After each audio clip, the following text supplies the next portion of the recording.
Hello, welcome to Scrap Time. My name's Christine, and this is the first video in the Inky Background series. And we are going to start with Distress ink.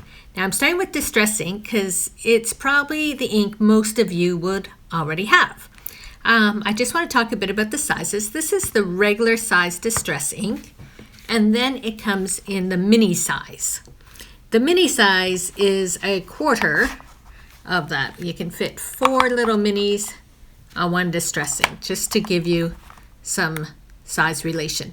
Now the great thing about the minis is because they're smaller, they are more affordable, so you can collect all the colors quicker if you didn't have them already in the large size.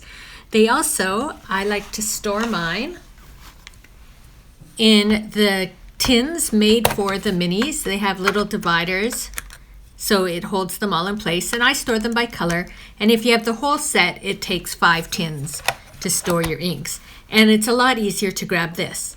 Now with the new Distress ink storage coming, maybe I'll go back to using my big inks again because I'll have them more in storage tins, easier to grab, whereas right now I have them piled in boxes. So that's why I've been using my minis a lot more. It's a lot more and a lot easier. You can have all the colors in front of you and mix and match.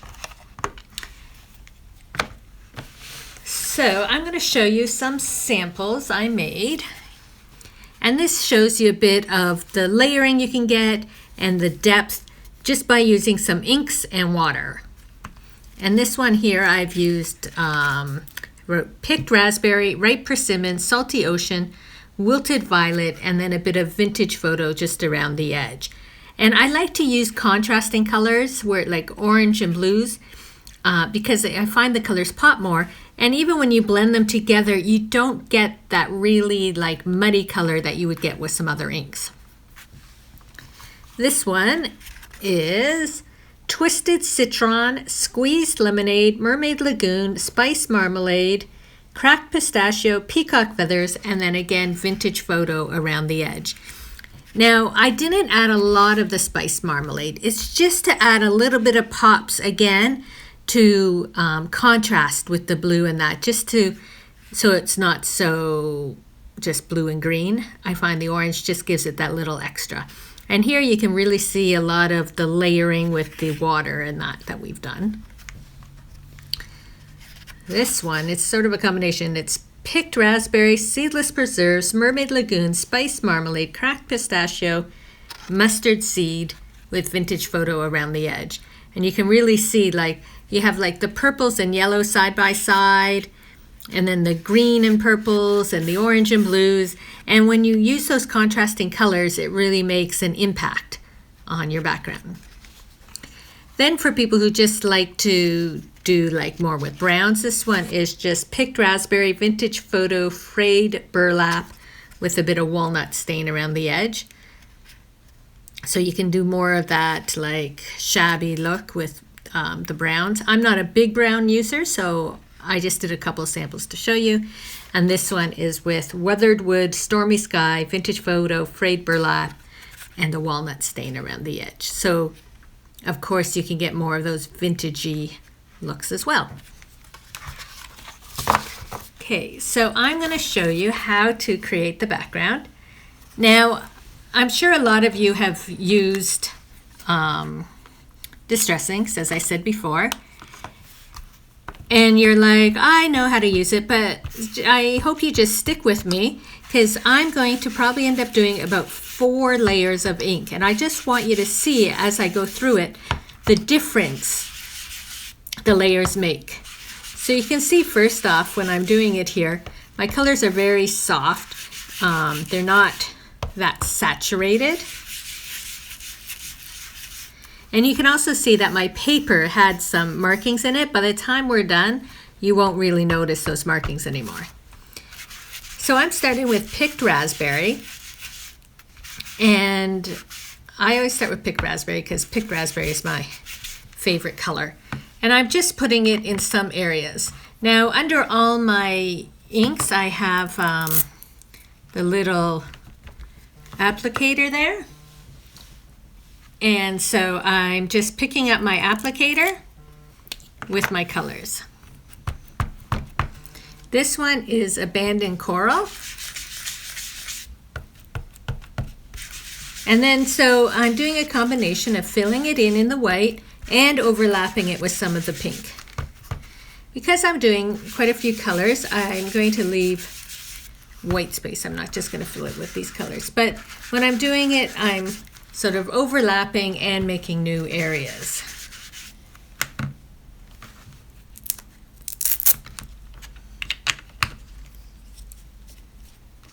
Now I'm going to move into Mermaid Lagoon. So I know the blue and the pinks work well together, so a lot of times I'll put the blue by the pink. Abandoned Coral is still sort of pink, but with a bit of orange. So I'll blend it a bit in there. But I'm trying to sort of keep colors side by side that work well together.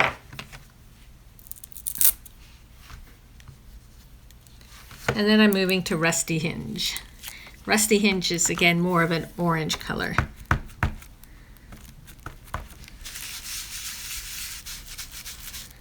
So I'm still going to put it over top of the blues. And you can see even when I put over top of the blues, you aren't getting a brown color that one might think with your color theory.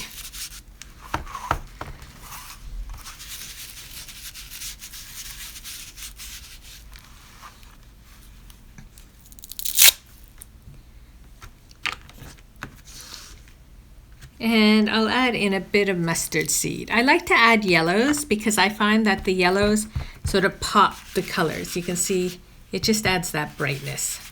And if you put it a bit over the blue, you'll get a little bit of green going on. It just adds that pop of color. So that's it for my first layer. So now I'm going to do the drops. Now when I do the drops on this layer, I'm actually going to get some bigger drops going on because I want some of that white picked up, so when I do my next layer, the color is going to soak into there. So you see that I have some big drops there. I'm just going to let it sit for a minute. And then I am going to heat it.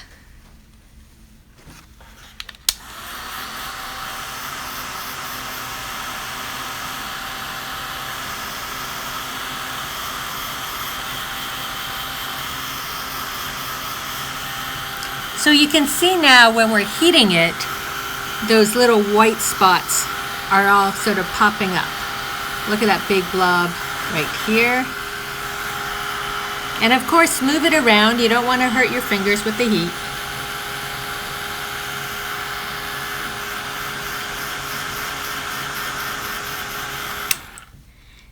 Now some of it still has water droplets there. That's when I come in with my paper towel, and I don't mind blotching them out because, as I said before, I want those big water spots. So now when I go in with my next layer, I'm going to fill those in, and that's going to be our first layer with some texture. So you can see how those fill in darker than around it because it has a white base again. And by doing this, this is how we're creating those layers of texture. The other thing you can see now that I'm adding the second layer of ink, how much brighter it's starting to appear.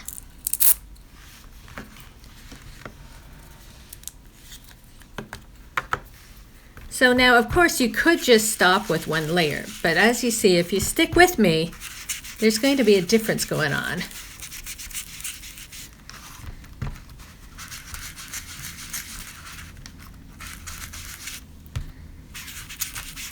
And each layer gets a little quicker because you already have that ink base that you're not needing to add as much color to it.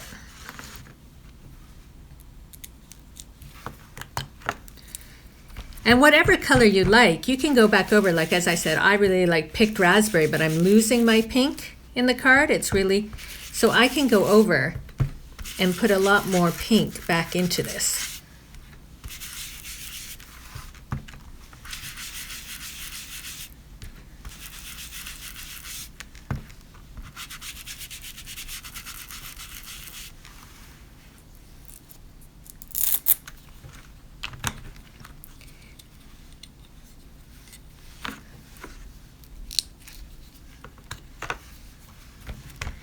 And I really like the bright colors.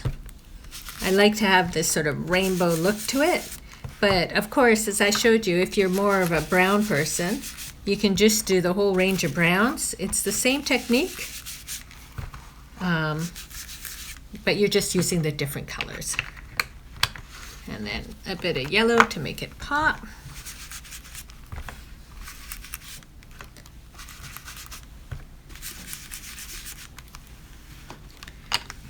And so now we're going to do it again.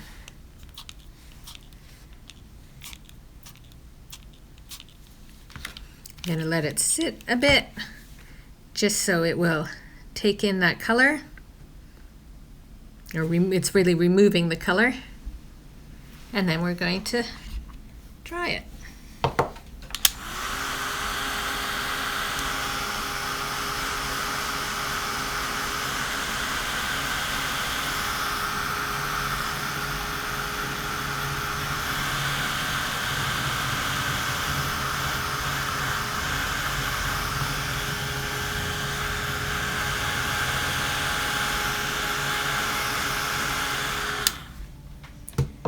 And again, where the big spots are, I'm going to pick it up with my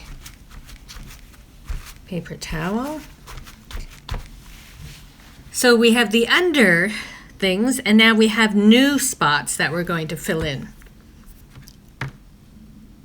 I have rusty hinge out still, so I'll use rusty hinge. And add another layer of color.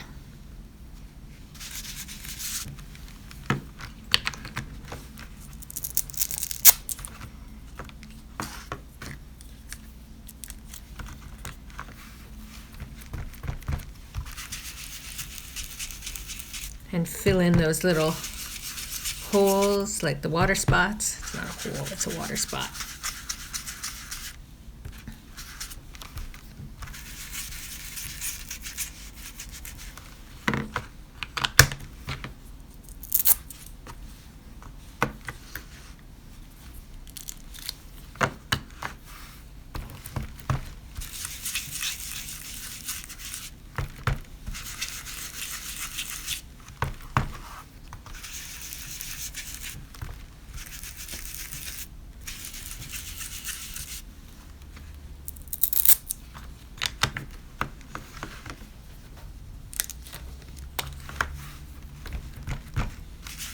Get some more pink back into there. So in this case, my lines are still there, but as I'm adding more color in that, they do go more into the background, and later we'll be adding more on top of this in another video. And in the end, it'll just add as if extra texture to it that you don't see them so much as lines anymore, just part of the card. A bit more yellow.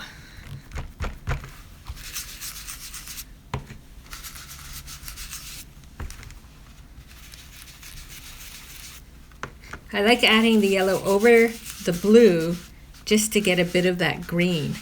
And so you can see this is, very rainbow-esque with all the colors we have going on. So this time, I want to add a little bit more texture. And so I'm going to use a stamp. I have these fragment stamps. I'll use this big one. But we're not going to just stamp it on.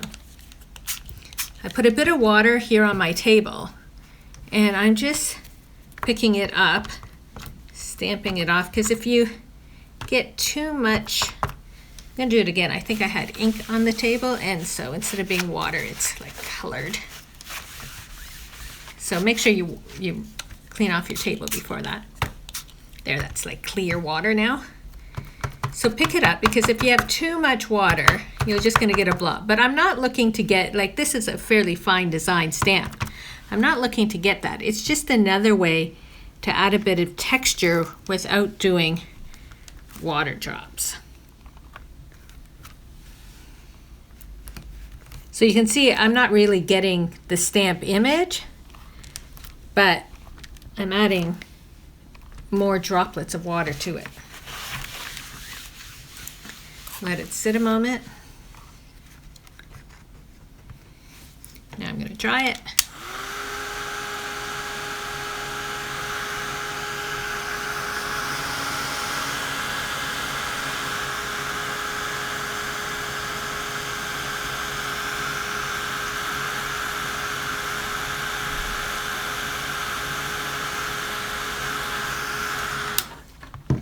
Just one spot that had it. And I could even mist from afar. I don't want too big of droplets.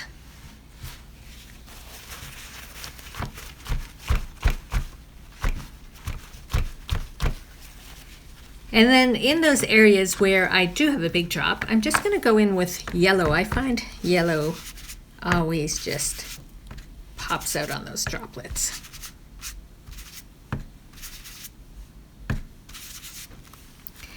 So I'm going to stop it at there. When I did my samples, I did yet another layer. But even there, you can see how far it's come with those. By doing multiple layers, not only am I getting my colors more saturated, but I'm getting layers upon layers of texture.